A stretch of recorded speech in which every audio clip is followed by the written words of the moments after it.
Olá, você que nos acompanha aqui nos nossos canais, nas redes sociais. É o início de um projeto novo aqui no escritório. A gente vai fazer alguns podcasts aqui, trazendo para vocês as principais informações, respondendo as principais perguntas que aparecem para nós aqui diariamente nesses canais. Não poderíamos começar isso de uma maneira mais grandiosa, um casal de amigos, grandes pessoas, grandes profissionais, a Michele Sabatini e o Fernando Calil, que vão participar com a gente aqui, começando com chave de ouro. Obrigado pela presença. Nós que agradecemos. Com certeza, o prazer é todo nosso e a gente espera poder contribuir de alguma forma com esse conteúdo que vai ser ricamente discutido aqui, né? Com certeza. Só passar um pouquinho do currículo aqui, que o pessoal aqui é bom, o currículo aqui é longo. O Calil, que é terapeuta ocupacional, formado já de 2002, profissional de longa data, especialista em neurologia. Ele é o diretor científico do Avivar Instituto e sócio proprietário do Instituto Vencer, onde ambos são sócios, assim como eu e a Roberta também existe essa sinergia. E, por favor, Roberta, apresenta a Michele para a gente também. A Michele Sabatini é neuropsicopedagoga, sócia proprietária do Instituto Vencer, junto com o Fernando e do Avivar Instituto. Ela é especialista em inclusão social, já com mais de 26 anos de experiência. E agora, Michele, conta aqui para nós uma pergunta muito frequente. O que é o autismo? Excelente pergunta. Para começar o nosso bate-papo. Começar do começo. Acho que é importante trazer primeiramente a parte técnica, né? Científica. O autismo não é uma escolha. Todas essas disfunções é uma escolha que a pessoa com diagnóstico de autismo apresenta. Ele é um transtorno de neurodesenvolvimento, assim como o DSM-5 traz para nós, né? Que é o Manual de Transtornos Mentais. Para que se feche esse diagnóstico, essa pessoa precisa apresentar, para fechar todos os critérios também para esse diagnóstico, ela precisa apresentar ali as disfunções dentro da díade do autismo. E essa díade, nós trabalhamos em cima, né, de uma análise de avaliação e intervenção. Essa díade, essa pessoa precisa apresentar déficits na comunicação verbal e não verbal, né? Déficits na interação social e também a outra parte da díade, que é o comportamento restrito e repetitivo. Né? As pessoas conhecem muitas características das estereotipias, o interesse restrito por dinossauros, por rodas, por temas, por personagens. O famoso hiperfoco, né? O famoso hiperfoco, né? Algumas estereotipias também. Eu gosto muito da fala do Fernando. Eu vou pedir para o Fê apresentar para nós algumas características, né? Mas é preciso fechar a díade. Se esse comportamento, essa disfunção, esse atraso não está dentro da díade, não pode se fechar o autismo. E eu posso ter aí um prejuízo maior em uma das áreas da díade, né? Um nível de suporte. Nós estávamos conversando mais cedo, né? Uhum. Eu posso ter aí um nível de suporte 1 ou leve na área de comunicação, verbal e não verbal, relações interpessoais, socialização. Eu posso ter um nível de suporte 1 e posso ter um nível de suporte 2 ou 3 na área de comportamento restrito e repetitivo. Então, não será leve, moderado e severo sempre nas duas áreas. Por isso a importância de profissionais especialistas que estudam, que buscam todas as atualizações do autismo. Certo? Legal. Mas fala, Fê, um pouquinho as características, né, principais, iniciais, para que as pessoas conheçam um pouco melhor, uma fala simples, né? Sim, vamos lá. Acho que o mais importante da gente entender dentro do transtorno do espectro autista, além dessa díade que a Mi trouxe aqui muito bem, é a gente ficar atento, principalmente nos marcos do desenvolvimento. Nós temos que entender que todo ser humano ele tem o quê? Períodos para desenvolver habilidades.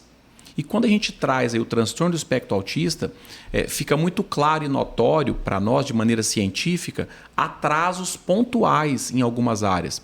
Por exemplo, desde o período da amamentação, a gente já percebe um bebê mais apático, com pouca interação com a mãe durante o ato de amamentar. Durante esse desenvolvimento, essa criança ela passa a evitar outros bebês, outras crianças. Ela já não interage da mesma forma, por exemplo, com o brincar. Então o pai chega, né? Ele faz ali um sorriso, ele faz um barulho, uma expressão, e aquela criança ela não devolve essa mesma expressão. Então são características que são marcadas ali lá na primeira infância.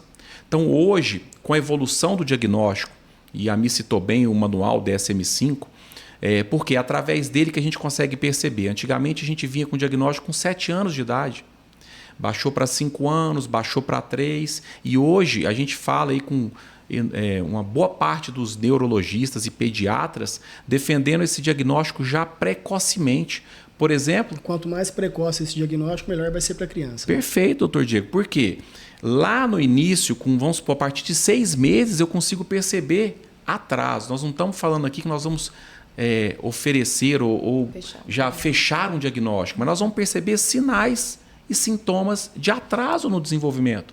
Se a gente consegue perceber isso lá de maneira impactante na primeira infância, eu já consigo oferecer para essa criança as terapias, o suporte terapêutico, a estimulação precoce, que vai ajudar nesse desenvolvimento. Isso que você falou é muito interessante, porque eu já tive muitas mães que já reportaram que o filho não conseguia amamentar.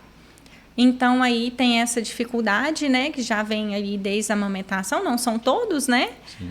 Mas aí já teve mães que relataram que não conseguiram fazer a amamentação. E também o olhar, né? A criança muitas vezes ali, você faz um barulho, você chama, né? E a criança ali não te responde. É como se ela nem tivesse ali, né? É essa percepção, doutor Roberto. A gente percebe que a criança ela está apática à estimulação que os pais oferecem, né? E é muito perceptível isso. Quem já foi mãe ou pai lembra daquela primeira infância de 0 a 3 meses, a interação que a criança vai fazendo com os pais, né? Através do balbuciar, né? Então, ao longo desse desenvolvimento, a gente vai percebendo outras características, como, por exemplo, um marco do desenvolvimento motor. Crianças que possuem um atraso dentro do desenvolvimento motor, né? Então, vamos citar um marco, por exemplo, mais ou menos com 11, 12 meses tem que estar presente a deambulação, o andar. E às vezes essa criança vai adquirir ele com 1 ano e 4 meses, 5, 6, ou às vezes vai adquirir ele por etapas. A mesma situação do desenvolvimento da fala, que é uma outra característica muito marcante, né? Boa parte desses diagnósticos ele vem acompanhado de um atraso daquela fala. Então aquele garoto com 2, 3 anos que ainda não consegue de maneira verbal expressar a sua comunicação. Então, são esses marcos que a gente tem que ficar atento para poder oferecer estimulação no tempo correto para a criança. Legal. Além das dúvidas dos nossos clientes, vou aproveitar também para tirar as minhas dúvidas, que a gente vê muita informação, né? Hoje, o autismo é um tema que está muito em voga e, claro, também não é para menos, dado o crescimento de diagnóstico. Eu li que seria interessante, para verificar essa questão desses marcos, aquela caderneta do SUS, que ali consta o sentar com tal idade, andar com tal idade, falar com tal idade. Realmente, aquele é um bom referencial de idade para esses fatores? Perfeito. E é uma caderneta muito pouco utilizada, às vezes, não aplicada de maneira correta, ou às vezes não é chamada a atenção da família para atrasos pontuais naquela caderneta. Ali estão o marco do desenvolvimento. E hoje é interessante porque já existe uma obrigação dos pediatras em aplicar, percebendo um atraso, alguns protocolos, como por exemplo o MChat, que é um protocolo que vai falar sobre características, onde a gente vai poder perceber se aquela criança está dentro do transtorno do espectro autista, inclusive o seu nível, né? Então é importante a gente ficar atento e principalmente acompanhar. E eu costumo dizer para os pais, não assustem, tomem providências. Perceber um atraso não é só não olhar no olho que é um autismo. Não é só, às vezes, eu chamar o meu filho pelo nome e ele não ficar atento à minha pessoa, que é um autismo. São marcos presentes e persistentes de atrasos que vai favorecer ou vai facilitar um diagnóstico ali. Aí tem que chegar em todos aqueles fatores, conforme ela comentou, Sim. Porque um ou outro às vezes não basta. Tem que fechar em todos os fatores para realmente ter um diagnóstico. Sim, eu acho que vale a pena reforçar a questão do autismo nível de suporte 1 leve, né? Na maioria dos casos, ele inicia o tratamento ou até o diagnóstico vem tardio. Geralmente, a escola apresenta como características de desatenção, ou é um atraso no desenvolvimento da leitura escrita, ou é um comportamento disfuncional, ou ele já era acompanhado por uma fono, né? Porque eu posso ter o autismo com uma fala estruturada, organizada, eu me comunico, né? As pessoas acham que essa parte da díade do autismo, que é o déficit na comunicação verbal não verbal, ele não fala, né? E está longe disso no nível de suporte 1, né, no leve. Então, muitas vezes foi detectado lá atrás, é um atraso só na parte 1 da díade, né? E aí isso é tratado como um déficit na fala, ou a parte motora, né? É um atraso motor, já era acompanhado por um TO, por um psicomotricista lá atrás, com 2, 3 anos, mas não é identificado na díade, porque não tem as duas áreas da díade, né? E com isso leva um diagnóstico tardio. Então, assim, o nível de suporte 1, nós falamos também mais cedo sobre isso aqui, né? No nosso café. É isso mesmo, doutora Roberta. Não é leve, nem mesmo para a criança, nem para a família, nem para os profissionais que trabalham de frente, né? O cuidador, os avós, as pessoas ali da família, os professores, toda a parte clínica. Não é leve, né? Tem várias questões que vão trazer um impacto na vida dessa família e precisa, com urgência, ser detectado. E eu achei importante a sua fala, né? Nós temos, então, um documento ali, desde o primeiro dia de vida da criança, que já mostra o atraso. E muitas vezes a família, né? Vamos falar da nossa joia mais preciosa, que são os nossos filhos. Falar de um atraso, de um diagnóstico é muito difícil. Mas nós temos documentos pautados ali em ciência, desde o início do primeiro dia de vida do SUS. Nós temos hoje ferramentas qualitativas importantes para o pediatra, para os médicos, para a escola também começar a observar. Mas esse autista que vem o diagnóstico lá na frente com 6, 7, 8, 9 anos, a tendência a desenvolver as comorbidades é muito grande. A questão de um transtorno opositor desafiador, né? Um atraso significativo no desenvolvimento das habilidades escolares. Isso também vai trazer um impacto severo nas habilidades sociais, quando não é detectado lá atrás. Aí a gente volta justamente no que a gente sempre fala, não só relacionado ao direito, mas também relacionado à parte médica, da absoluta necessidade de procurar um especialista. Em todos os atendimentos que a gente faz, que a gente atende muita gente, então a gente consegue ter uma amostragem, uma quantidade para verificar isso interessante. Muitas mães falam que estão buscando o diagnóstico, estão investigando já há anos. Já passou por vários pediatras, vários médicos, e muitas vezes escutam. Não, é assim mesmo, cada criança é de um jeito, né? Daí a necessidade realmente de pegar aquele profissional especialista que vai saber identificar, ou pelo menos, se tiver, como você colocou, informado com o que há de mais novo, né, da doutrina médica, pelo menos passar para um profissional que vai conseguir fazer esse trabalho. Acho que a fala do Dr. Diego foi tão importante, né? Para a gente chamar a atenção de todas as famílias e profissionais que estão assistindo. Não dá para esperar. Não dá mais para viver como antigamente, né? É o tempo. Vamos esperar que é o tempo da criança. Vai para a escola, vai desenvolver. Hoje não dá mais para esperar. Hoje o mundo é diferente. Tem excesso, né, da tecnologia, porque, de outros recursos. Essa espera pode ser a diferença entre uma criança ter uma vida plena e ser uma criança dependente o resto da vida. Né? Então, não dá para esperar. E esse tempo, por que não dá para esperar? É o que vai trazer dignidade para essa pessoa lá na frente. Hoje nós temos os recursos, as terapias, a equipe multi-indicada. E para chamar a atenção das famílias mesmo, gente, não é o diagnóstico, não é a preocupação com as letrinhas, né, Fernando? A gente fica ali as letrinhas, TDAH, TEA, não são as letrinhas, mas é perceber o mais rápido possível esses prejuízos, esses atrasos. Quando eu tenho um autismo leve, dificilmente vai ser perceptível atrasos significativos nas duas áreas da díade, né? Então, família, não se preocupa com as letras, e sim com atraso, né? Esse atraso motor, as questões sensoriais, as questões sociais, esse fitossocial, a relação interpessoal, desde pitutico, se ele está buscando ou não. Ah, mas meu filho brinca, meu filho vai numa festinha de aniversário, né? Mas ele inicia a comunicação ou ele busca um adulto para iniciar para ele, né? Ele esquiva das relações sociais ou ele busca sempre um amiguinho adulto para iniciar para ele? Então, tem questões ali um pouco sutis que passam despercebidos, né? Os protocolos existem para isso. Né? Eu acho que é para a gente ter uma precisão no diagnóstico.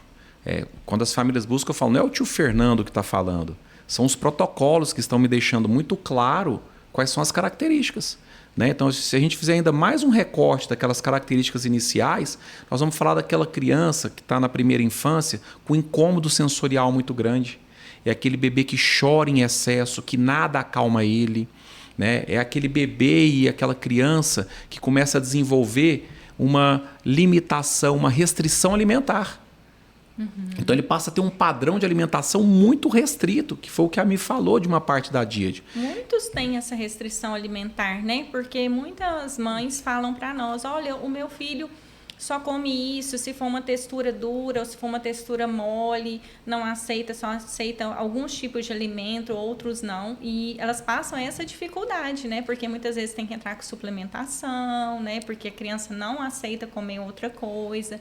Muitas mães mencionam mesmo esse problema da seletividade alimentar. Porque é uma característica do interesse restrito e repetitivo. Então ele tem aquela rotina de alimentação. Só que essa rotina ela não se torna saudável. Quando eu deixo de ter a ingestão de alimentos saudáveis, né, aí a gente tem o quê? Prejuízos. Aonde? Em marcos do desenvolvimento, como por exemplo atenção e memória. A criança ela não está pronta para memorizar tudo aquilo que ela está aprendendo. Já afeta a parte nutricional, né? Perfeito. E aí a gente vai ter algumas demandas. Então, eu tenho experiências de paciente que só, com 4, 5 anos, só leite. Só era adepto ao leite. Não aceitava mais nada em termos de entrada alimentar. E aí nós vamos ter duas características importantes. A questão sensorial e comportamental, que são duas áreas que estão impedindo essa criança ter um desenvolvimento. E aí é o que o Diego comentou, né, Mi? Se eu deixo aquilo acontecer com 5, 6, 7 anos, não vai melhorar, não. Não existe isso. Não está dentro do marco do desenvolvimento, vamos abrir um olhar especial para aquela criança no sentido de que tenho sim que gerar habilidades para aquele período da vida, para impedir ou para permitir que ela tenha ali a maior habilidade social possível durante aquele desenvolvimento. Né? E ainda nesses protocolos, né, eles também evoluem. A gente estava conversando, né, hoje, coisa de 10 anos atrás, essa análise e diagnóstico era feita de uma forma. Isso foi evoluindo, né? Tudo baseado em ciência, os bons profissionais trabalham dessa forma. Você pode falar sobre isso um pouco para nós, por favor, Michele? Sim. Respeitando agora a atualização, né, de semana passada, do CDC, nós estamos aí, o mundo agora segue isso. Cada criança que nasce, nós estamos aí 1 para 31. Nós estávamos conversando mais cedo, Fê. Quando eu fiz minha formação em autismo em São Paulo, há 10 anos atrás, nós estávamos lá atrás 1 para 100, a média. Então, 10 anos depois, 1 para 31. Então, o mundo agora gira em torno desse estudo. Sabemos também que muitos diagnósticos não aconteceu de forma que nós chamamos de padrão ouro, né? Que é a equipe transdisciplinar, a família, a escola, os profissionais especialistas. Não é na primeira sessão, preciso ali de vários atendimentos, exames, descartes, né? Nós temos exames genéticos, nós temos exames também de neurotransmissores, nós temos todo um estudo para chegar a um diagnóstico. E o próprio DSM-5 também fala para nós, eu preciso detectar os atrasos por toda essa equipe trans. Só para explicar para a nossa audiência, é um desses protocolos, né? Isso, o DSM-5 é um manual de transtornos mentais. O TDAH está lá dentro, depressão, autismo, transtorno de aprendizagem, transtorno de linguagem, todos os transtornos estão ali dentro. Ele é a nossa Bíblia. Transtorno bipolar. E essa evolução tudo aí se dá dentro. pelo fato de antes haviam poucas perguntas, né? Hoje são quantas? Os critérios? Os critérios, desculpa. Então, nós temos a díade, né? E dentro de cada díade, nós temos aí critério A, B, C, D na primeira, A, B, C, D, E na segunda. E dentro de cada letra dessa, a gente tem sub-áreas a serem observadas. Isso. Né? Então, vai depender do protocolo. Eu tenho protocolo que são 12 perguntas, para a gente identificar inicialmente se está dentro das características. Eu vou ter protocolo, por exemplo, sensorial, que são mais de 70 perguntas, né, que a gente vai percebendo. Eu estou falando com conhecimento de causa, que a gente fez investigação de TDAH na nossa filha, e é muita coisa para responder. E os pais também têm que participar. E né? o quanto isso traz segurança para a família? Sem dúvida. Né? Quando eu tenho uma avaliação completa de profissionais aí de um grupo multidisciplinar, né? A família fica segura em conduzir o tratamento. E o resultado também, o prognóstico é importantíssimo.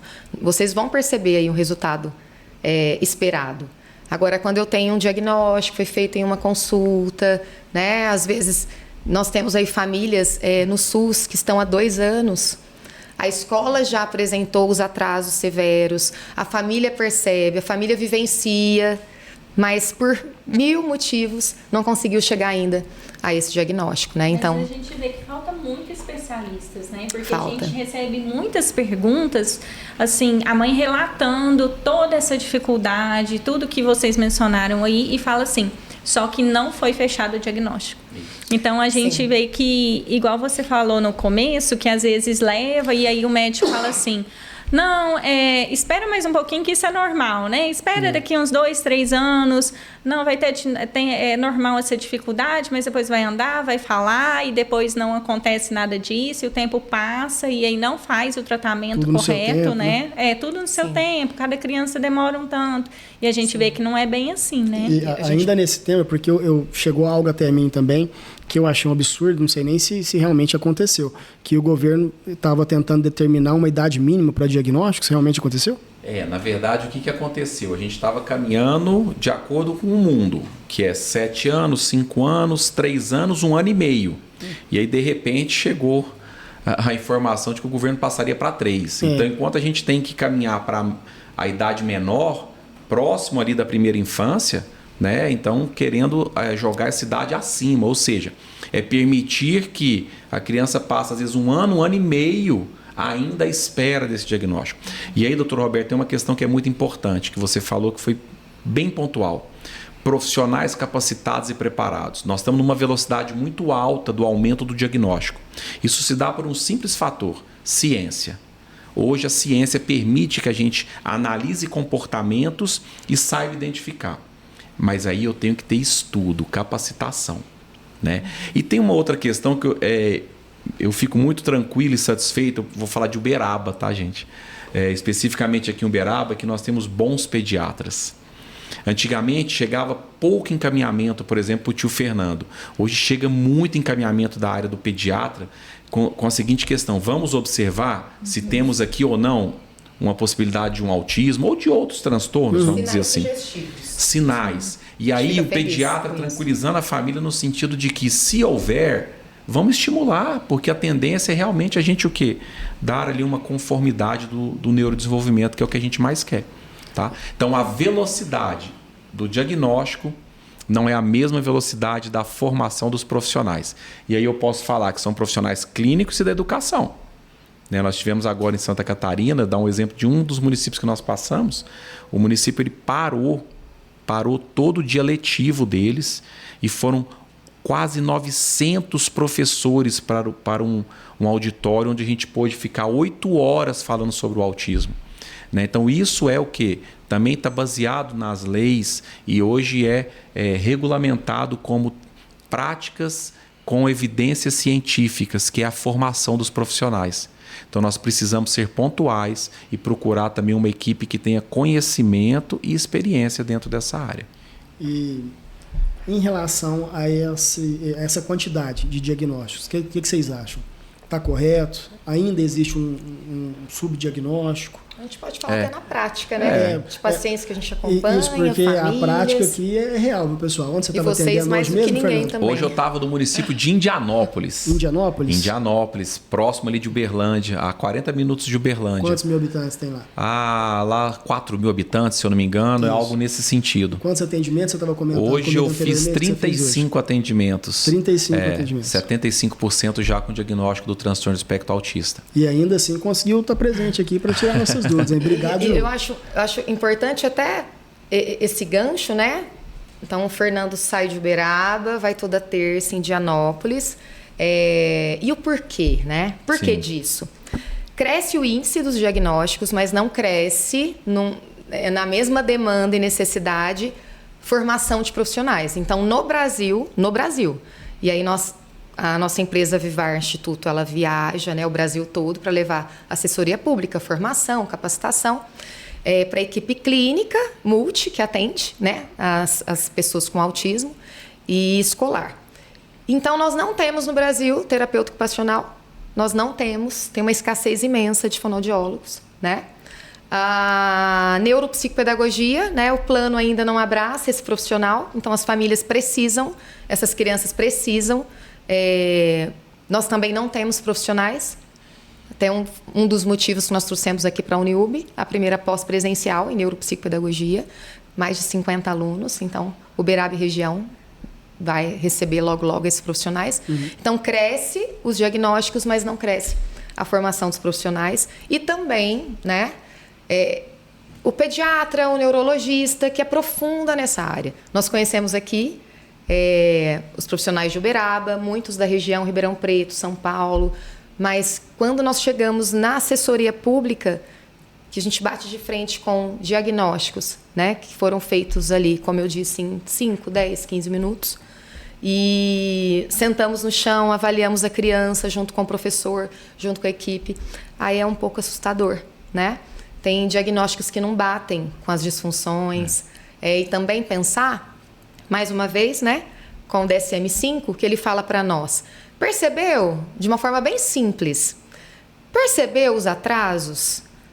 Apresentam características dentro dos critérios? Não fecha agora. Eu preciso apresentar, oportunizar para essa criança um bombardeio de estímulo nas áreas que ela apresentou as disfunções. De 5 meses a 10 meses, 1 ano, entra com um bombardeio de intervenção, vamos reavaliar. Por quê? Tem muitas questões nas características do autismo que é do ambiente. São questões ambientais, né? Vamos então, ainda pensar. que apresente algum dos sintomas, isso pode ser devido ao ambiente. Sim, nós temos questões ambientais. Vamos pensar o tipo de apoio que cada criança tem em casa, o tempo de qualidade que cada família tem. Eu posso ter características do autismo, mas também tem características do TDAH, assim como tem características do transtorno disruptivo de infância, que é o TOD, né, o transtorno opositor desafiador. Assim como eu tenho características também lá no atraso de habilidades escolares, que é a dislexia, a descalculia. Então, eu tenho as características de um transtorno de linguagem, então fica ali. Tem características de vários transtornos. E aí, o ideal é não fechar quando é percebido. E sim entrar com intervenção pontual, que nós gostamos de falar, né, Fê? O bombardeio de oportunidades de estímulo.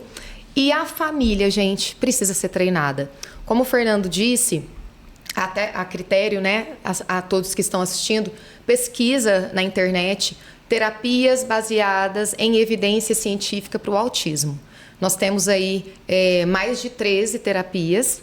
As principais é a integração sensorial, né, que é o TO, especialista, a musicoterapia, a TCC, que é o psicólogo, né, a terapia comportamental cognitiva. Tem 3 terapias voltadas ali no atendimento da linguagem e comunicação. O ABA, né? O ABA. O ABA hoje eu acho que está o mais famoso atualmente. A carga horária, né? Eu acho que a gente pode depois falar sobre isso. Legal. Tem muitas dúvidas sobre o ABA, né? Muito. Mas por que eu quero reforçar isso? A capacitação de professores e o treinamento de pais. Então, se a gente entende que o ambiente potencializa as disfunções, se eu tenho uma escola que não capacita, que não tem formação continuada, e eu tenho uma família que não tem um treinamento de pais, uma orientação técnica, um apoio, uma fala de um terapeuta, esse ambiente hostil vai favorecer as disfunções. Então, quando isso é detectado pela equipe e nós entramos num cenário de intervenção, e isso faz com que aconteça uma nova oportunidade de uma avaliação lá na frente, nem sempre vai fechar o autismo, né? Nem sempre vai fechar o TDAH. Muitas vezes fecha o TDAH, mas é autismo, gente. E muitas vezes fecha o autismo, mas é TDAH, ou transtorno de linguagem. Só para concluir essa questão do laudo, né? Alguns laudos não é nem a questão de estar de forma errada, né? Mas eu acho que a gente tem que bater muito na tecla da questão de estar incompleto. Por exemplo, alguém procura o escritório. Isso, alguém procura o escritório de vocês. Então você vai defender a causa ali daquele seu cliente. Então você vai tentar passar para o seu cliente ali todos os caminhos que você vai seguir, né? O seu cliente tem que ser muito claro para você também. Ele tem que te apresentar tudo o que tem de informação. Então, às vezes, o laudo ele tem que conversar. Conversar com quem? Com a família. Mas vai muito do profissional também saber as perguntas a serem feitas. Isso, né? Com certeza. Perfeito. E até para você ter um laudo descritivo, você tem que ter o quê? Ciência. Você tem que saber por onde você vai. Né? Então, o laudo descritivo é aquele laudo que conversa. Né? Ele está muito claro. Ele não é só transtorno do espectro autista e vai colocar o CID-11, que hoje também é um novo CID, né? Não é mais o 10, é o 11. Isso está facilitando um pouquinho os diagnósticos, porque ele está mais claro. Né? Então, ou tem a deficiência intelectual ou tem a presença de linguagem ou não funcional. Então, não é somente aquelas letras e números. Tem que ser um laudo que converse com a escola, converse com o clínico, converse com a família. Né? E aí, realmente, quem vai fazer um laudo desse é aquele profissional que tem um gabarito, que tem uma ciência por trás disso, que vai ficar mais fácil dele concluir. E a equipe, gente? Laudo tem que ser construído em equipe. A necessidade da multidisciplinariedade, né? Perfeito. Nos Estados Unidos, eu acho que desde a década de 70, eles implementaram uma política, vou tentar lembrar o nome agora em inglês, que nenhuma criança ficaria para trás. Sim. E já foi uma política voltada para os autistas, né? E que é utilizada até hoje e eu não sei exatamente os detalhes, mas a própria lei deles manda que o acompanhamento infantil e a educação deve ser individualizada, porque a gente fala do autismo, né, do TEA, do transtorno do espectro autista, é uma coisa muito vasta. Uma criança de Asperger, muito diferente de uma criança de autismo grau 1, grau 2 e principalmente grau 3. São, a olhos leigos e até técnicos, uma coisa muito distinta, né? Sim, com certeza. A discrepância dos diagnósticos são grandes. Por isso que hoje é espectro. O antigo DSM-5 era transtorno do autismo. Agora é transtorno do espectro autista. E por isso, quão importante é essa individualização do tratamento e essa individualização da parte escolar. E eu já vou até puxar um gancho, Mi. É individual, ou seja, esse copo de água ele não vai ser suficiente para mim e nem para você. Ele não vai ser o mesmo para todos. A abordagem terapêutica vai ser diferente, porque eu percebi que aquela criança X, o João, ele precisa de tais processos terapêuticos. Já a Maria são outros processos terapêuticos. Então, o que a gente não quer é que hoje a criança saia rotulada com aquele laudo e com aquela mesma carga horária. Nós estamos se deparando com situações de 10, 20 crianças com a mesma carga horária. Aí eu te pergunto, o meu nível de aprendizado é o mesmo nível que o seu? Não. Nós temos situações individuais que têm que ser estimuladas. Então a gente tem que estar muito atento a esse olhar científico de quem precisa, o quanto precisa e as dificuldades específicas de cada criança. Pronto, é específico. Nós temos hoje lá no Instituto Vencer, né? Até convido o pessoal depois de estar conhecendo o Instituto Vencer aí, que está dentro de uma visão moderna de onde tem que estar localizado hoje, né? As novas terapias, né? Maneira de local aberto, né? Dentro de práticas de evidência. Interessantíssimo o trabalho que vocês realizam lá. A gente vai tratar disso agora mesmo. Vamos. E aí é interessante a gente entender o quê? Que as crianças chegam para nós, não tem como eu oferecer a mesma terapia para todos. né? Alguns vão precisar de mais, outros de menos, né? Então a gente tem que ter muita ciência, eu tenho que ser muito honesto. Muitos pais perguntam assim, né, Mi? Teria como a gente aumentar mais 1 hora com você, tio Fernando? Aí eu falo assim, não, nós vamos fazer o seguinte, em vez de você fazer mais 1 hora com o tio Fernando, eu quero que você vai 1 vez por semana para a Praça Pôr do Sol, onde você possa ficar 1 hora com seu filho estimulando ele lá. Ou que você sente no chão da sua casa e brinque, estimule com ele durante 1 hora. Isso às vezes é mais terapêutico do que você ampliar a terapia com o terapeuta, né? Então acho que isso é muito importante da gente também ter essa percepção e entender o que é necessário para cada família. Não é nem para cada criança, vou até corrigir minha fala, é para cada família. Porque aquele ser ele está inserido no primeiro contexto social que o ser humano compõe, que é a família. Então todos ali precisam de passar por orientação. E até para contribuir na sua fala, o conhecimento é tão importante, mas às vezes, gente, tem famílias que têm o diagnóstico, porque o diagnóstico vem para a família, tá? Não é só para aquela criança. Mas muitas famílias não têm conhecimento inicial do autismo. Tem famílias, doutor Diego, que até hoje tem ali o laudo Asperger, não foi atualizado, e as famílias não sabem que... Nós recebemos muito isso. As famílias não sabem que o Asperger é autismo. Eles acham que é Asperger. E não sabem que é autismo. Tá no espectro. Não sabem que está no espectro. Né? E aí não tem noção de terapia, de direitos, de adequações curriculares na escola, de abordagens indicadas, né?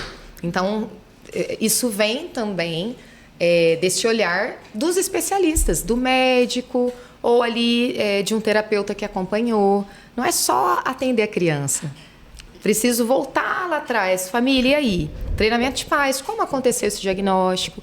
Vamos analisar melhor esses documentos, porque o que vai gritar lá na escola de dificuldades dessa equipe atender é a ausência de informação específica, como o Fernando falou, individualizada. Quando chega lá na escola, daqui a pouco nós vamos falar sobre isso, mas quando chega na escola, se eu não consigo individualizar as informações, eu não consigo ajudar essa equipe.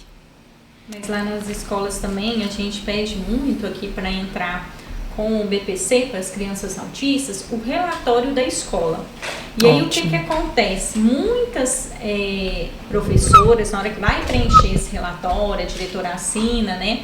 A gente vê que ao invés delas também se relatarem as dificuldades da criança, ela coloca assim, não, a criança interage. Mas ela não interage como deveria ser, como os outros alunos ali deveriam interagir. Sim. Ela interage, às vezes, ali com um amiguinho. Né? Ele tem uma criança ali que ele gostou ali e ele, né, brinca com aquela criança. Enquanto isso prejudica lá na frente, né? Sim, só que não relata isso. Fala, não, a criança interage.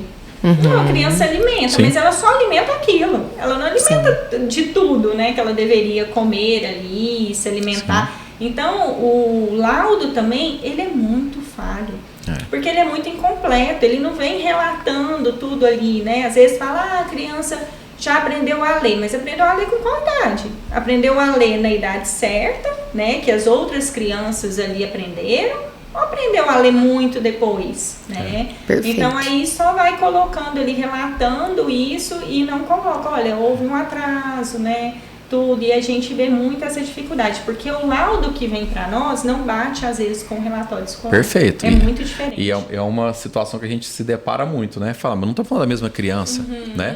Foi tão interessante, entrou em escola, gente, eu vou deixar me falar, porque aí, nossa senhora, eu só contribuí uma questão aqui, olha que interessante. Eu já estou respondendo lá ao final, ótimo isso, né? Senão que a gente está numa simbiose aqui. Tá no flow. Deixa eu só falar algo que é importantíssimo. Olha só que interessante, doutora Roberta. Você trouxe um tema escola. Eu não sei se a população toda sabe, mas os diagnósticos são primeiramente percebidos dentro do âmbito escolar. Mais de 70% dos laudos são fechados porque a escola percebeu aquele atraso. Então, olha o tanto que é importante a gente capacitar quem? Os professores. A gente falou, só para fazer a introdução, a gente comentou a respeito de onde estão os Estados Unidos, eles tentando, com essa política, né, de trazer também as crianças autistas para o convívio, para que eles consigam ter uma vida plena, né? Eu queria saber em que pé que está o Brasil, né? A gente sabe que, apesar de ter realmente essas falhas, é o que acontece muito, a gente sabe que não é oferecido uma estrutura, o treinamento adequado. Então, aonde que a gente está nessa situação toda? O que está acontecendo? Os planos para o futuro, para onde estamos indo? Caminhando em passos pequenos. Bem curtos, lento, né, Mi? Muito eu vou lento. ser muito sincero. Hoje eu vejo um atraso significativo na formação de profissionais, né? Nós temos uma discrepância de estado dentro do próprio Brasil. O Brasil é muito grande, né? Eu vou citar aqui um exemplo para vocês. Nós temos o estado de Santa Catarina, que é um estado exemplo, né, Mi? E são políticas públicas. Políticas né? públicas. São políticas públicas. Exemplo no sentido de formação, né? Eles param o dia inteiro, se for necessário 2, param 2 dias. Os municípios se unem. Nós estávamos agora, igual eu citei, para mais de 850 profissionais. Aí você fala assim, nossa, Fernando, vocês estavam onde? Em Chapecó, Florianópolis? Não, doutor.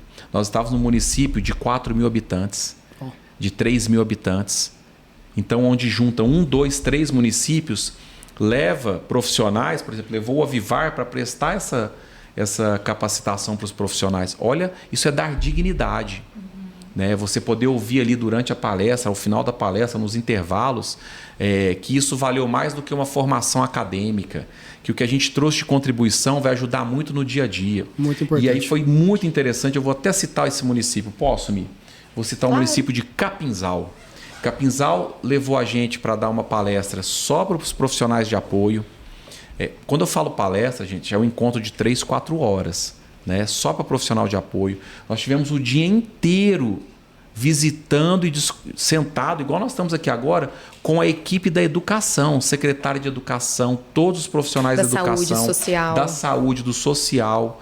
Depois nós fizemos visitas às escolas para entender o que eles estavam tendo de dificuldade. Fizemos intervenções em casos mais severos ali e já pudemos ver mudança no ato da nossa intervenção.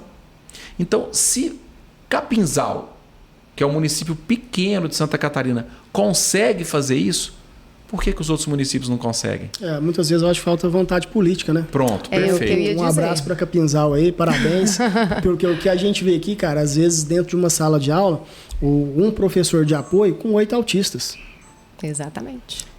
Como que você vai cobrar alguma coisa desse profissional? Perfeito. Possível. Possível. E a realidade, né? Falando agora da realidade no Brasil, mesmo eu tendo ali, por exemplo, a lei do TDAH, Lei Brasileira de Inclusão, nós temos agora o Parecer 50, que ele foca e tenta trazer mais a área clínica para dentro da escola. Mesmo afirmando todos esses documentos, que é direito, e é legal falar sobre isso, né? O direito do aluno autista, que o professor tenha uma formação, uma capacitação. Porque a gente entende, se a equipe não tem formação, oportunidade de aprender, ela não vai conseguir ajudar. E com isso, que é o mais preocupante no cenário do prognóstico do autismo, tá? Da mesma forma que vem características para um diagnóstico da escola, é na escola que desfavorece o prognóstico. Porque a criança muitas vezes fica um tempo importante dentro da escola, e ali que eu não tenho uma orientação para o apoio, é uma sala de 20, 30 alunos, né? Muitas vezes o apoio sendo dividido para mais 2, 3, 4, 5 crianças, né? Essa criança fica da mesma forma que o outro autista vai ficar 4 horas dentro de uma sala, muitas vezes para o outro autista é 1 hora. Vai ser preciso uma adaptação no tempo dessa criança, mas são atendidos na mesma proporção. Sim. E com isso aumenta... Com isso vai aumentar questões comportamentais, comportamento disruptivo, aumenta as disfunções sensoriais, vai trazer também uma dificuldade, uma disfunção na qualidade da atenção, da memória, aí na aprendizagem em geral. Né? A inclusão é para todos. A inclusão não é só para aquele com transtorno.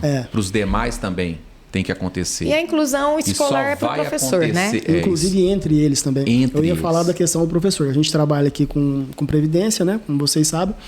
E está acontecendo demais. Burnout de profissionais da saúde. Perfeito. Bem lembrado essa profissionais da educação.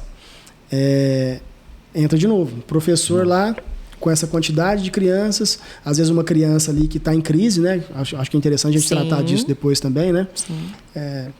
um autista que entra em crise ali, ela tem outros tantos para olhar e essa pessoa vai ficar doente também, vai afastar. Então, nem esse um profissional que já está defasado, a gente vai poder contar com ele no futuro, porque ele vai ficar afastado pelo problema de saúde e não vai ter ninguém para substituí-lo. Principalmente, ninguém capacitado. Porque a pessoa que está fazendo esse acompanhamento, pelo menos um pequeno treinamento ela teve, né?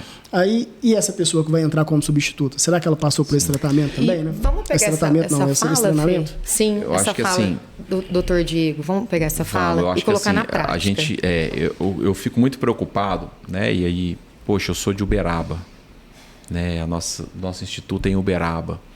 É óbvio que eticamente nós não vamos citar nomes, mas nós tivemos vários casos, né? Da família ser convidada a se retirar, né? Por quê? Por uma incapacidade de profissionais. Né? Nós já tivemos... A gente sabe, você recebe hoje o aluno com um laudo, com diagnóstico, né? do autismo, e aí você, como professor, você recebe ele, mas você não recebe uma preparação para acolher ele. Então nós temos aqui discrepâncias dentro do sistema educacional nosso. E enquanto sistema educacional, muitas vezes não só o sistema público, né? O particular também. Não, eu vou falar agora, nesse exato momento. Nós temos escolas que se preocupam, investe, leva o profissional para tentar capacitar os professores. Que querendo ou não, um custo a mais para a escola, né? Tem aumenta escolas o custo da escola. Que nós oferecemos a nossa palestra, o nosso apoio social. Nós temos aqui escola do município. Social. Que nós... E obrigada. Eu agradeço. Obrigada. E tem escolas, eu falo pública e privada, né? Que manda mensagem, Mi, nossa, você poderia estar vindo, vocês poderiam estar vindo, né? Trazer uma orientação. Então, esse interesse também, ele vem muito porque se eu aprendo, se eu recebo a informação, eu tenho que sair da zona de conforto, eu tenho que fazer acontecer, eu tenho que trazer mudança. Então, tem gestores que não querem mudança. Sim. Né? A gente Incomoda, entende né, isso. Mas a questão... que eu acho importante da nossa contribuição foi a parte prática, gente. Quando nós falamos de formação, no país, eu posso dizer isso, no país, né, dentro de especialista que sou em inclusão escolar, a formação continuada, ela continua naquele modelo de uma palestra, uma aula uma vez por semana com toda a equipe escolar, uma vez por mês. É um módulo uma vez por mês que encontra todos os professores para falar de todos os alunos. Palestra. Não funciona. Principalmente para o nosso aluno, público-alvo da educação especial, né? Que está ali dentro da lei da pessoa com deficiência, o autismo. E nós precisamos mudar o cenário. Então, nós não temos a política pública de oferecer a capacitação e, quando eu tenho, está no modelo engessado de 20 anos atrás. Na verdade, gente, o suporte não é só para o aluno. Eu tenho um slide que eu coloco na nossa palestra, que eu tenho uma balança. Nível de suporte, professor e aluno autista. E família. Na mesma balança. E família, na mesma balança. Então, eu preciso trazer prática. A mesma instrução explícita que eu dou para o meu aluno autista de dar a pista, né? Eu dou a pista para ele, faço para, neurônio espelho, eu tenho que fazer também com o professor. Professor, é o PDI, é o PEI, esse documento? Ninguém sabe fazer. Então, é assim que faz. Olha, escola, o instrumento está aqui. Vou ensinar a fazer. Esse é o nome que eu estava procurando, não tinha achado. PDI é Programa de Desenvolvimento Individualizado. É um plano de desenvolvimento individualizado, tá PDI. Lembrar. Agora o parecer 50 vem com PEI, aí fica siglas, que fica todo mundo perdido como fazer, né? Mas o que acontece? Eu venho e dou uma palestra e vou embora. Essa formação, gente, não vai rolar mais. Não tem como ajudar essa escola. Não ajuda. Eu tenho que trazer, por exemplo, o nosso trabalho. O município fechou a assessoria, então, primeiramente, todos os profissionais dentro de um mesmo ambiente, todos. Mas é possível colocar 1.000 profissionais, 800 profissionais? É possível. Se dá certo em um estado, por que não dá certo no nosso? Por que não dá certo em outro? Depois que eu coloco todos, por que todos? Todos os profissionais da escola precisam saber das suas responsabilidades. Dentro da inclusão escolar do nosso aluno autista, gente, o AEE tem um papel diferente do professor regente, do profissional de apoio, do supervisor, o pessoal que trabalha na cantina, da limpeza, o motorista, todos têm que ter essa formação. E prática, né? E a família junto, né? Deixa eu como diz na igreja que a gente frequenta, né? Quando o pastor vai apresentar um pastor, ele fala, entrega tudo, né? Entrega tudo, Calil. Eu vou entregar tudo agora. Posso? Vocês me permitem? É agora. Prepara o corte, hein, Jefferson? Prepara o corte aí, hein, Jefferson? Vou entregar tudo. Eu acabei de estar Capinzal, ok? Uhum. Aí o pessoal deve estar pensando assim, é só Santa Catarina? Não. Eu vou citar um município, na verdade vou citar 3, que está bem próximo aqui da gente. Primeiro é Campo Florido. Se você imaginar como é que está o sistema educacional de Campo Florido, nós estamos lá há mais de 4 anos. Já vou até deixar aqui o abraço para a antiga secretária de Educação, a Regina, e a atual Elisângela, que manteve o mesmo processo, porque é muito comum em trocas. Vamos limpar tudo, né? Vamos mudar da água para o vinho. O político novo quer dar a cara dele no projeto. Não vamos mexer no que está dando certo. Permaneceu naquilo que está dando certo. Coisa Hoje, linda, deixar o técnico fazer o trabalho técnico. É isso pronto, mesmo. Não o político. Pronto. Isso. Mais um abraço aí para Campo Florido. Campo Florido é exemplo do que está sendo feito em termos de PDI, de inclusão, de reabilitação, sala de recurso. É exemplo. Tá? Nós temos aqui também um outro município muito pequeno que também está aí dando passos largos para conseguir essa conquista que Campo Florido conseguiu, que é a Badia dos Dourados. A Badia dos Dourados é menor ainda do que Campo Florido. Indianópolis, né? E aí, Indianópolis, que aí eu quero deixar um abraço para a secretária Carmen. Por que você está falando isso, Fernando? Os nomes desses secretários? Tem que ser louvado. Porque é gestão. Quando o gestor quer que algo dê certo e que aconteça, ele não está usando somente a questão de governo, e sim falando com o coração. Pensando deixando nas crianças, o coração né? agir, pensando nas crianças. Eu acho que isso é um grande diferencial para a gente dar um upgrade aí no Brasil. Então, porque às vezes o pessoal pensa, estamos falando só de Santa Catarina, não. Nós temos municípios aqui, o Prata também, tá? Prata também. Vou citar o Prata. Recentemente nós estamos já no 8º encontro. E o Prata vai nas duas vertentes, nas saúde duas. E educação.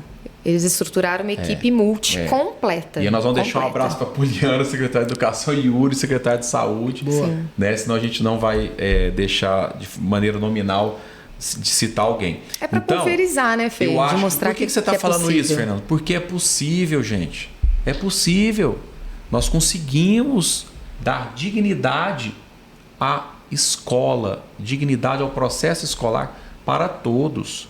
Não é algo que vai acontecer naquele município que tem 400, 300 mil habitantes, que tem ali uma geração de renda maior. Não é isso, isso não significa. Se você conseguir ali, né, de forma política correta, empregar aquilo que você tem de verba, você consegue potencializar e gerar essa capacitação. Vou citar só um exemplo para vocês, né? O ano passado nós trouxemos aqui para Uberaba, depois seguem, um autista ativista famoso no Brasil e no mundo, chama-se Marcos Petri. Uhum. O Instituto Vencer trouxe para Uberaba o Marcos Petri.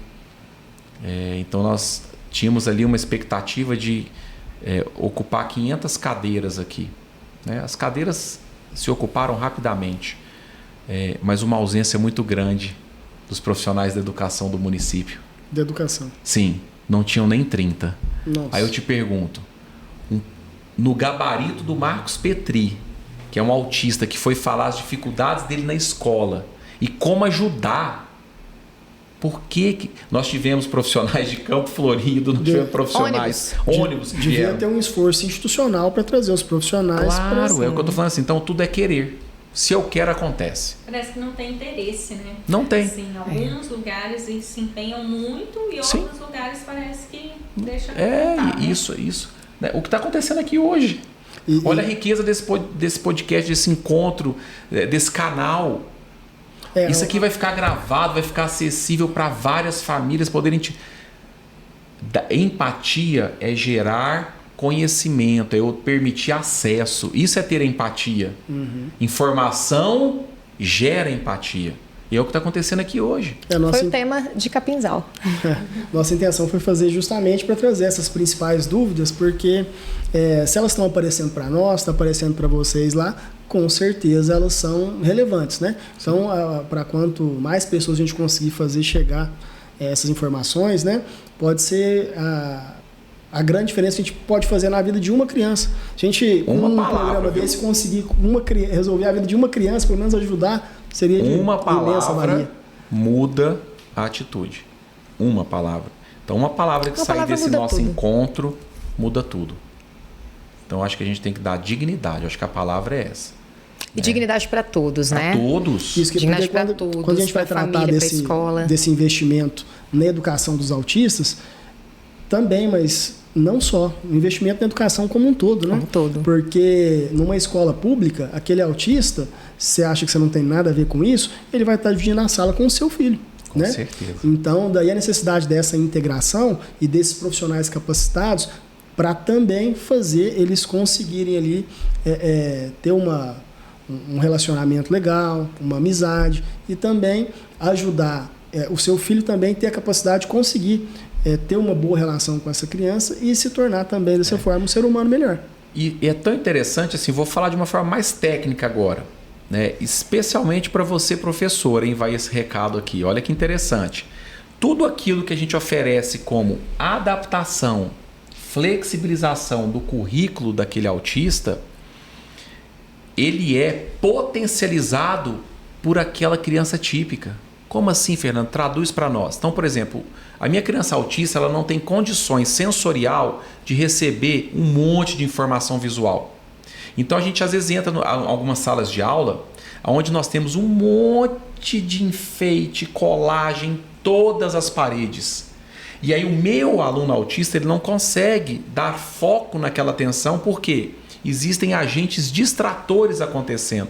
Aí eu te pergunto, se eu peço para retirar nas laterais, isso vai ajudar quem? A todos os alunos daquela sala de aula. Todos vai estar recebendo uma contribuição para potencializar o seu aprendizado.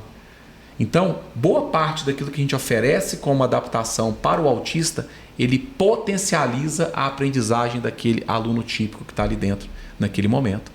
Então, a gente tem que ter o quê? Um olhar. A gente tem que entender que a gente está oferecendo esse suporte para os autistas, mas que também esse suporte vai favorecer, vai facilitar. A sociedade como um todo. E os alunos típicos têm o mesmo direito à educação. Uma educação de qualidade, uma oportunidade de aprendizagem, né?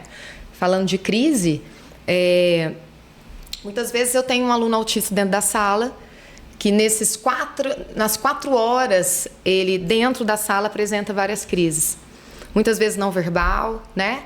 São estereotipias, sons vocais de repetição, alto, grito, às vezes se morde, às vezes bate a cabeça na parede, às vezes tem um balanceio ou vai e volta na sala o tempo todo. E aí o profissional que não está capacitado, que não está em constante formação, que não tem oportunidade de um estudo de caso, né, com uma empresa de assessoria, ele fica ali patinando, né? E com isso, ele tem a informação que sair da sala é exclusão. Sair da sala é excluir, né? Logicamente que sair da sala sem função, sair da sala para passear, eu potencializo disfunções comportamentais. Então, eu tenho que ter previsibilidade, rotina, uma noção, né, de formação de manejo de comportamento e tudo mais. Então, eu vejo que os profissionais de apoio, eu posso afirmar que é um grupo principal que precisa de formação, né? De ser ouvido, de levar treinamento técnico e prático, mas a preocupação maior são realmente nos alunos típicos, porque eles estão ali perdendo dignidade de aprendizado. Então, eu posso sim, eu como professora de apoio, que estou ali em constante formação e assessoramento, né, de uma empresa, eu posso e devo, na verdade, ter uma ilha de atendimento fora da sala.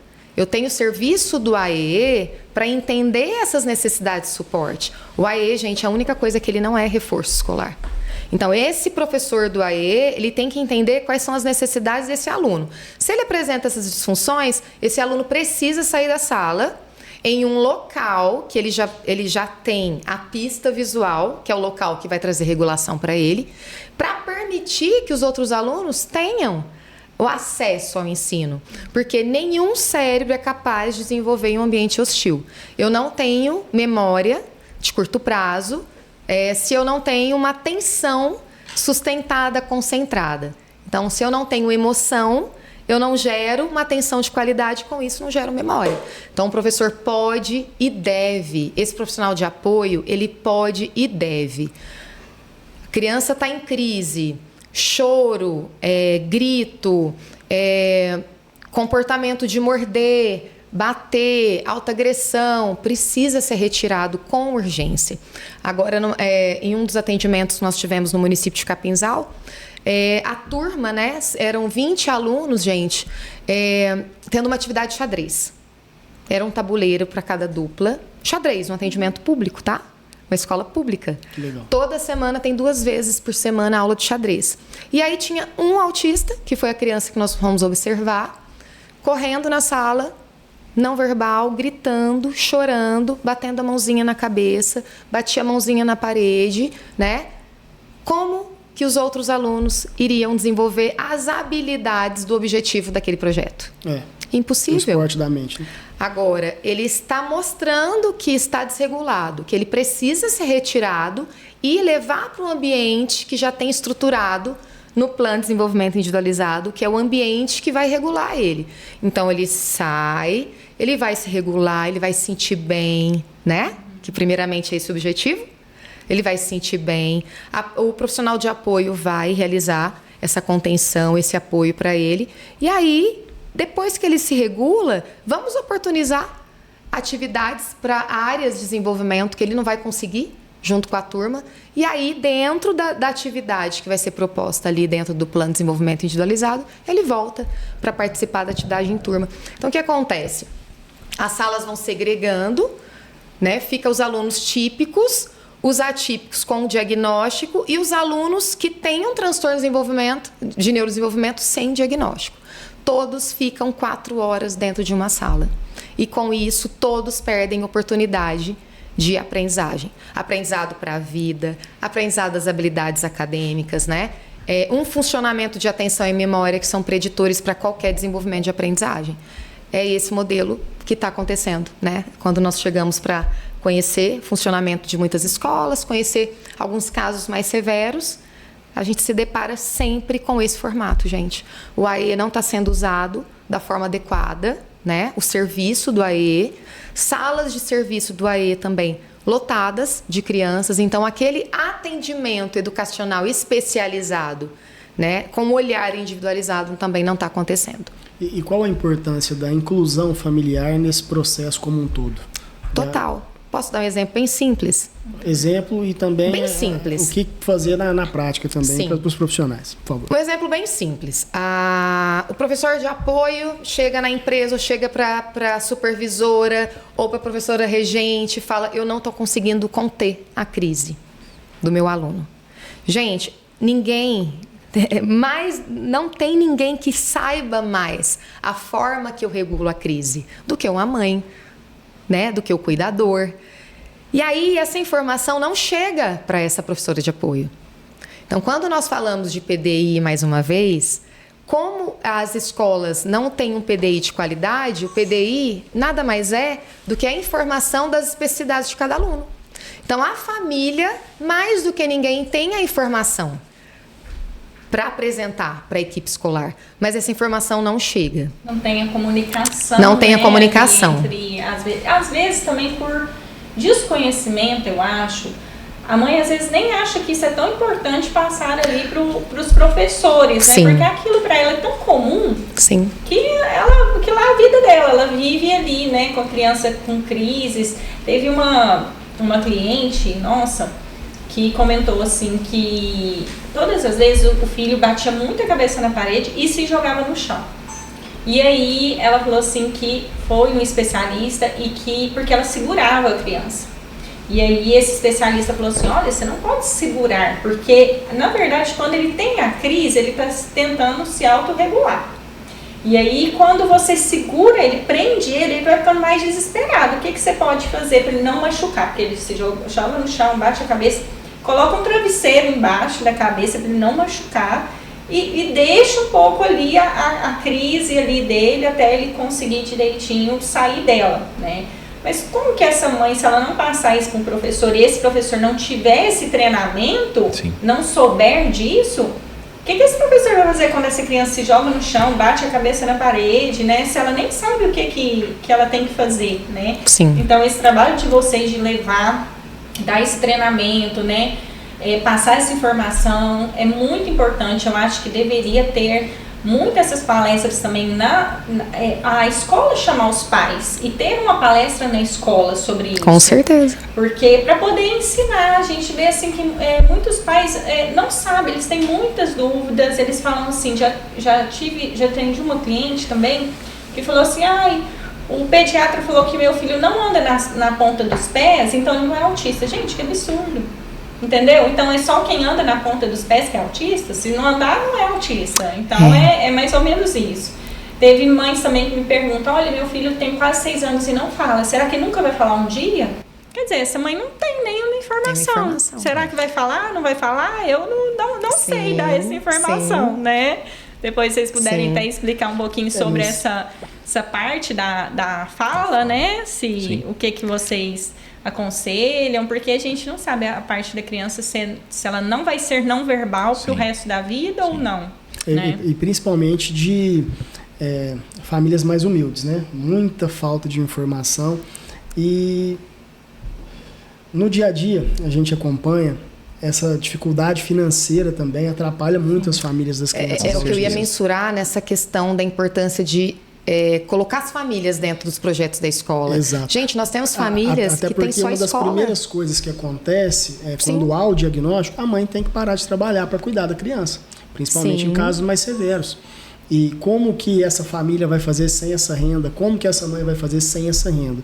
Aí daí a importância, né, do benefício, da ajuda prestada pelo governo para as famílias de baixa renda, que é quem realmente é afetado mais profundamente por essa falta de informação, por essa baixa renda e por tudo que isso acarreta, né? E aí esse serviço, né, que normalmente a família vai ser amparada por vocês. Gente, primeiramente, parabéns, viu? Eu não sei se eu estou de frente a profissionais da área do direito ou não é? Que propriedade eles falam do autismo. Parabéns, eu acho que isso é profissional transdisciplinar. Isso é evolução no processo de você permitir que a família esteja inclusa dentro de um processo, tá? Voltando à pergunta... Só para finalizar a ideia da família, tem um slide que eu apresento em todas as palestras da roda do desenvolvimento, né, da pessoa com autismo. Quem são os responsáveis para fazer a inclusão acontecer? E vocês estão lá nessa roda, né? Então não é só o terapeuta e o professor. Ali eu vou colocar o profissional que está de frente, muitas vezes é a avó, ou é alguém da família, né? Como a avó, o tio, o irmão mais velho. Nós temos pacientes que é o irmão mais velho, ou então é a babá, é um colaborador, né? Mas ali eu tenho o médico, os terapeutas, a equipe escolar completa, família e o advogado. Então vocês estão inseridos lá na nossa palestra, tá? Eu vou aceitar o chamamento. E é importante dizer esse olhar transdisciplinar. Então a Mi, como neuropsicopedagoga, precisa entender basicamente de leis. E quando eu preciso me aprofundar, eu vou pedir ajuda para vocês. Assim como vocês também já apresentam isso para nós, vocês também entendem de coisas que é da nossa área, né? Senão a gente não consegue ajudar de forma integral essas famílias. E desde o início, quando a gente começou a estudar, a lidar com isso, a gente viu que era um nicho que a gente queria trabalhar. Situações a gente pega aqui no escritório, porque o BPC, né, que é o benefício de prestação continuada, quando a gente vai dar entrada, a gente tem que demonstrar essa baixa renda para cumprir ali o requisito de miserabilidade. E geralmente a gente pede foto. Se eu mostrar as fotos para vocês, famílias ribeirinhas, pessoas em situação assim realmente muito, muito precária, sabe? E a gente vendo o poder respeitando todas as áreas do direito, mas eu não conseguiria atuar com tamanha felicidade em outra área como a gente consegue fazer no previdenciário. Principalmente trabalhando com as famílias de baixa renda mesmo, as pessoas lá de baixo da pirâmide mesmo. A gente sabe o quanto esse salário mínimo que a gente consegue entregar, que pode ser considerado muito pouco para muitas famílias, para essas pessoas é a diferença se vai ter comida no prato ou não. Né? E assim, só dada essa dimensão, para nós também vem aumentando muito essa demanda. A gente teve que crescer, nossa equipe, a gente está sempre em processo de seleção aberto, se tem gente boa, a gente quer contratar, para a gente conseguir atender o máximo de pessoas possíveis. Né? Só no mês passado, por exemplo, a gente atendeu, por atender eu falo de prestar um serviço, contrato fechado, 126 famílias autistas do Brasil inteiro. Então, é muita gente. Muita demanda. Quando a gente abriu o escritório, a gente tinha feito um cálculo para o escritório ser muito bem sucedido. A gente precisaria fechar ali cerca de 100 contratos por ano, né? Beleza, vamos, começamos. Eu não tinha ninguém de advogado na família, Roberto também não, começamos do nada. E surgiu a questão do autismo. Aí eu falei, não, isso aqui é algo muito legal. São pessoas que precisam de ajuda e como a gente não cobra para dar entrada e a pessoa só paga se der certo e quando der certo. Então a gente consegue oferecer essa comodidade e esse suporte. E mesmo assim, cara, às vezes assim, a situação é tão complexa que às vezes a pessoa não quer ter essa ajuda. A pessoa fica de corpo mole, Verdade. não vai atrás, não corre. Verdade. Vamos lá, gente, vai dar certo. Corre atrás disso aqui, tá faltando aqui só fechar o laudo, que já tá praticamente fechado, tá faltando a declaração da escola, pra gente conseguir esse benefício. Porque eu posso entrar, às vezes, só com o documento que a pessoa ofereceu. Mas por essa especialidade, a gente sabe, não, você vai conseguir mais esse aqui dessa forma. Vai lá, fala com a pedagoga da escola, fala com a diretora, você vai conseguir um documento que vai ser muito importante. Porque se eu entrar dessa forma, pode dar certo? Pode, mas pode não dar. E se você tem uma prova possível de ser usada no processo, por que a gente vai deixar ela de lado? Aí a gente tem até uma brincadeira, a gente faz com eles. Vamos lá matar a formiga com bala de elefante. Quanto mais, melhor, para não ter perigo de você perder esse processo, porque para um novo processo é mais ano, porque infelizmente a justiça é morosa, né? Sim. No previdenciário não é diferente. A gente sempre tenta pedir uma antecipação de tutela para que o juiz, ali já no primeiro contato dele com o processo, a gente tenta demonstrar a vulnerabilidade dessa família para que já comece a ser prestada aí essa ajuda, né? Mas é raro de um juiz ficar convencido disso. Às vezes, essa decisão ela fica postergada para o final do processo. Geralmente a pessoa recebe todo o período que ela ficou aguardando ali. Mas esse caso específico, que foi até muito emblemático aqui no escritório, né? E depois disso a gente começou a trazer essas fotos. E assim, daí foi só engordando nosso conjunto probatório, aumentando as provas, para ter, inclusive, a chance já no início do processo, a pessoa já começar a receber o benefício. Essa população ribeirinha, dessa casa lá, dessa população ribeirinha, porque realmente era uma casa de madeira, sobre estaca de bambu. Eu falei, gente, não tinha energia elétrica. Não tinha energia elétrica. Não tinha. Uma situação Vulnerabilidade extrema, né? aí essa pessoa Tinham 7 conseguiu. filhos. Pela e foto. Às vezes a pessoa essa família tem 2 ali que são autistas, às vezes não é nenhum, né? São 2, às vezes tem gêmeos autistas. Sim. E aí muita gente vê assim, a gente fala, gente, a gente tem que fazer alguma coisa, claro, né? Tem que fazer alguma coisa, porque as mães ali, e elas ali, a gente vê que elas... A gente fala, por favor, deixa eu te ajudar, pega lá. Porque muitas desanimam pela falta de instrução também, porque o que acontece? Muitas vezes, quando elas vão no INSS, o autismo do grau 1, muitas vezes, é negado. É negado. Por que é negado? E tem a negatória, a pessoa já desanima. Porque quando o perito vai fazer uma avaliação, ele avalia todos os comportamentos da criança, ele tem que responder uma série de perguntas e lá no final, se a somatória não der a quantidade de pontos, é negado. Sim. Só que o STJ já falou que o autismo independe de grau. Sim. Seja grau 1, 2 ou 3. A criança é autista pro resto da vida dela. Ela não nasceu autista hoje, amanhã ela vai deixar de ser autista com tratamento. Ela tem o direito. Então, às vezes, a pessoa vai lá, faz a perícia e por ser autismo grau 1 é negado, então ela fala, não tem direito. Ou então ela vai no INSS... Trabalha de carteira assinada. Eu recebo essa pergunta. Se trabalhar de carteira assinada não tem direito todos os dias, mais de uma vez por dia. Todos os dias Sagrada. pergunta... não, se eu trabalhar de carteira assinada não recebe. Por quê? Porque no INSS o critério de renda é 1/4 do salário mínimo. Ou seja, se morar a mãe e o filho autista e a mãe ganhar um salário mínimo, vai negar. Só que na justiça é meio salário mínimo. Ou seja, se a gente entrar com esse processo na justiça, a gente vai ganhar. Sim.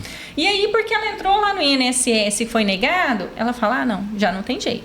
Se trabalhar, o pai e a mãe piorou de carteira assinada, porque é aí que eles pensam que não tem jeito mesmo. E se forem 4 pessoas e cada um ganhar um salário mínimo, por 4 dá o meio salário na justiça. Então, passaria esse benefício, mas na justiça, no INSS, não. Sim. Então, essa falta de informação também é muito grande, desanima as mães. Assusta também, né? Assusta. Uma fala Lidar para com justiça outra, é né, complicado, que não dá certo. Ah, não, fui lá, foi negado, não dá certo isso não. Né? Vocês E entendem assim, a importância lutam. da participação da comunidade escolar? Sim. Gente, nós temos crianças que a única alimentação é na escola. É. Sim. Sim. O único banho é na escola. Sim. A qualidade ali do tempo, um soninho, né, uma roupa limpinha, é na escola. Tem um Né? exemplo, né, Então, a Nilce, só pra- escola perceber isso, a escola atender a família, o AE, por exemplo, ele tem que atender a família, é o AE que vai conhecer essa família, é o AE que vai entender o que pode gerar uma crise, orientar o professor regente, orientar o professor de apoio. O AE é que vai conseguir falar com... Eu falando aqui de famílias em caráter de vulnerabilidade, né? A importância dessa participação da comunidade escolar. Quando eu vou para as famílias que a criança, o aluno, é acompanhado em equipe multi, também. Porque o serviço do AE é que vai trazer informações da equipe multi para dentro da escola. Como que o professor de apoio vai ter noção de manejo de comportamento, gente? Ele é formado em pedagogia ou nem é. Tá tendo um movimento aí no Brasil que eles estão dispensando ao professor formado em pedagogia e contratando profissionais de apoio com exigência de ensino médio. A maioria não tem experiência com autismo, né? Então contrata esse profissional. Mais do que nunca, precisa trazer capacitação para esses profissionais em educação especial, em um curso de autismo, um curso de manejo de comportamento, né? Então, assim, mais uma vez a importância, né, de trazer essa consciência. A equipe escolar é um dos fundamentos mais importantes, gente, para a educação. Não estou nem dizendo a educação dentro aí da educação especial, mas da educação. Inserir esses contextos da família. O Instituto Avivar é voltado mais para essa parte de educação, é isso? Isso. Assessoria, capacitação, formação, palestras, assessoria pública, que a gente apresenta mensalmente, a gente acompanha esse município, né? Sim. O Campo Florido tem mais de 4 anos legal. que nós acompanhamos. Então, teve momentos que nós lotamos a quadra da cidade com todas as famílias da escola, com todos os professores. E a maioria dos momentos é especificamente só profissional de apoio, só profissional do AEE, supervisão e AEE, fazer para, né? Então, todo esse tempo, Indianópolis também, né? E as palestras. Às vezes tem municípios que contratam a gente para ir ficar ali 8 horas, o dia todo, dando palestra. Às vezes é o dia todo e à noite com as famílias, né? Então, nós temos experiência aí e um respeito também no mercado. Nesse nicho. Nossa, esse trabalho de vocês é maravilhoso, gente. E família, gente, família. As coisas assim de coração, Sim, né? sim. Você tem que achar algo que você goste de trabalhar. Com certeza. E que você vá lá para dar o seu melhor, que você vê, né? Você vê aquela família, você fala, gente, eu vou ajudar, eu tenho que ajudar. Com Né? E doutora Eu vou Roberta, mudar sim. a vida daquela família lá. A Sim. gente fala em transformar Sim. vidas, porque é Transformar o nosso trabalho, vida. é transformar Eu- vidas. É o que né? nós falamos, né? É a nosso princípio. Transformação. E assim, tudo que está sendo falado aqui, eu acho que eu vou levar algo de vocês e vou colocar em prática, vocês também. Quem está assistindo, gente, coloca isso, multiplica esse conhecimento, né? E o que isso é tão importante? Tudo que é aprendido, né? A escola, eu levo ali uma capacitação, por exemplo. Eu tenho equipe completa. Tudo que é aprendido, isso vai ser levado para fora da comunidade escolar. E aí você cria um movimento diferente em toda a sociedade. Então, nós damos o exemplo de Santa Catarina, é porque eles têm uma política pública diferente. O mês abril é o mês do autismo, né? O Brasil inteiro tem esse movimento. E no mês de agosto, o estado de Santa Catarina, né? Os municípios recebem uma verba e eles têm que fazer acontecer um movimento que abrace toda a sociedade, não só a escola, para falar sobre o direito, o conhecimento dentro da inclusão social e escolar das pessoas com deficiência. Então, o Estado tem esse movimento diferente. Por que eu falo isso? Por exemplo, em Capinzal, nós tivemos participação dia à noite, era para a família e para a comunidade, para a sociedade. Então, tinha ali pastor, médico, comerciantes, né, advogados, todos estavam ouvindo na mesma proporção e juntos com a família. Né? Vocês, o dono de uma padaria vai receber uma família de uma criança com autismo. Então, é a cidade, é o município, é a região. Oportunizar tudo isso é o que nós acreditamos. Nós já deixamos de fechar contrato de verdade, tá? Nós já deixamos de fechar contrato porque o cliente queria um produto que eu não acredito. Tá? Municípios bem pertinho. Eu quero isso. Então, eu quero uma formação só para os professores do AEE. Então, esse produto eu não consigo te vender, porque esse produto não vai trazer resultado e é o nosso nome. Esse produto não vai trazer resultado e não vai funcionar. Então, esse produto nós não temos. Agora, o produto que abraça sociedade, família, escola, professores, e não só professores, é o motorista, o pessoal da limpeza, principalmente os que são esquecidos, que é o administrativo. Deixa eu só aproveitar, eu nem conversei com você ainda hoje, né, Mi? Oi, tudo bom, Mi? Só para dizer, ó, Santa Catarina, já estamos retornando, tá? Deixa eu te contar. Mês 9, Xanxerê, mês 10, Morro da Fumaça, mês 9, Florianópolis e mês 11, Palhoça, tá? Aí vamos contar mais uma coisa. Uma lei sobre o TDAH. Então, incentivo das políticas públicas para levar conhecimento sobre o TDAH para esses 4 municípios que nós citamos aqui. Eles já nomearam um mês para falar do TDAH. Então, também do TDAH. Tudo é possível. Deixa eu só fazer um adendo que a doutora Roberta trouxe lá atrás. Família e escola. Tem segredo? Tem. Não tem que existir muro, e sim porta aberta. Essa é a melhor resolução. Tá? Para dar certo. E isso a roda gira. Não tem que ter muro nem distanciamento. Só um exemplo prático sobre isso, sobre a questão do medo do sistema jurídico, né? Podemos chamar assim. Estávamos num município e aí os professores juntaram, porque a gente tem que trabalhar com esse aluno, higiene, a higiene dele é péssima, a higiene dele não pode, não existe. E aquilo eu fiquei impressionado, né? Com a fala daqueles professores com relação a essa higiene. E aí, na semana seguinte, eu tinha reunião com a família desse aluno. Quando eu me deparei com a família, eu entendi por que ele não tem higiene. Carece do básico.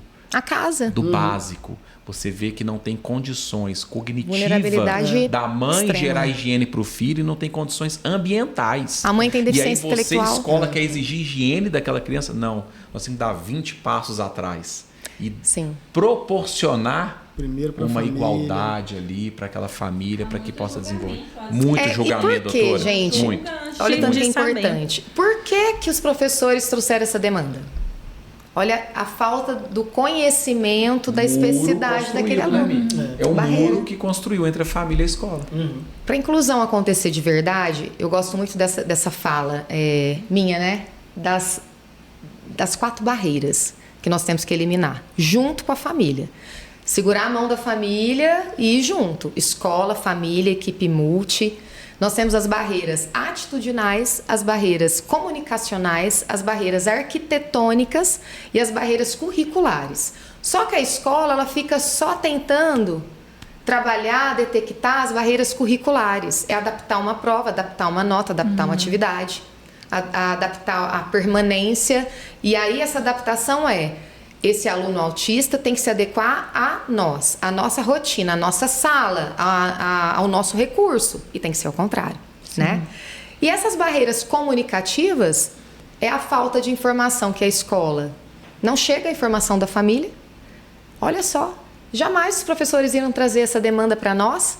Nós não conseguimos ficar com esse aluno na sala, é um cheiro muito forte. E outras questões também, né, de sexualidade e tudo mais. Mas eu tinha ali barreiras comunicacionais e atitudinais que não chegaram para a escola. Então, essa questão do PDI, que é um documento garantido por lei para o nosso aluno autista, nosso aluno público-alvo da educação especial, que é o nosso aluno com deficiência, né? Enquanto eu não tenho um PDI, um PEI de qualidade, não vai chegar as informações. O professor vai continuar tendo A dificuldade. gente está quebrada, né? Exatamente. Falta o elo. Falta o elo. Pessoal, então, um papo de altíssimo nível, várias dúvidas foram esclarecidas. Tenho certeza que o pessoal que está acompanhando a gente também ficou muito satisfeito com esse bate-papo.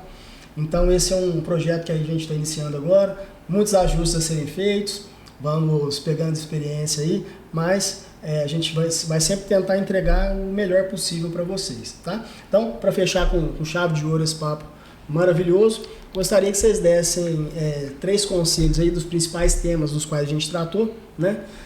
Conselhos para a equipe clínica, para a equipe pedagógica, pessoal da educação, e também para os familiares, para as famílias das crianças autistas. Por favor. Pode começar, Mi. Acho que dá para resumir, né? Dá. Para as 3 vertentes. Conhecimento, que gera empatia, né? A capacitação para as famílias é o treinamento de pais. E a equipe clínica, inserir de verdade no campo do autismo as terapias validadas em evidência científica para o autismo e tudo que o mundo está trazendo para nós, que é o uso maior de terapias fora de 4 paredes. Então, eu preciso atender as famílias e preciso oportunizar também as terapias em um campo que forneça pistas sensoriais, natureza, arte, dança, música, que estuda ciência. Então, é respeitar a ciência e a última palavra, que é o amor, gente. É o nosso amor profissional por essas famílias, por essas crianças, acolher os professores, acolher, né, toda essa equipe escolar, acolher a equipe clínica. E é o casamento, eu gosto muito de falar sobre isso, é o casamento. É a família que confia na equipe, a equipe que confia na família. Confia na equipe, né? E na escola. Algo acrescentar, Calil? Só siga a gente lá nas redes sociais. Por favor. Fernando Calil, Michele Sabatini, Instituto Vencer. Venha, você é nosso convidado para conhecer esse ambiente completamente diferente do processo de terapia. E o nosso Avivar Instituto. Eles vão estar marcados aqui também no post. Agradecer imensamente a oportunidade, como eu disse, foi muito esclarecedor. Das perguntas que a gente tinha anotado para fazer aqui, eu acho que saiu umas 2 só e o resto do papo fluiu. Deve ter respondido alguma coisa que a gente anotou ali, mas acho que a gente vai precisar fazer mais alguns aí para abarcar todos os temas necessários. Já Deixe está as aceito o perguntas, convite, né? Deixe as perguntas para o próximo. Manda as perguntas aí pro próximo papo. Gratidão, Parabéns pela gente. iniciativa. Obrigada, Palmas. gente. Valeu, valeu. Gratidão. Obrigado. Doutora Roberto Diego, palmas. Grato. Obrigada.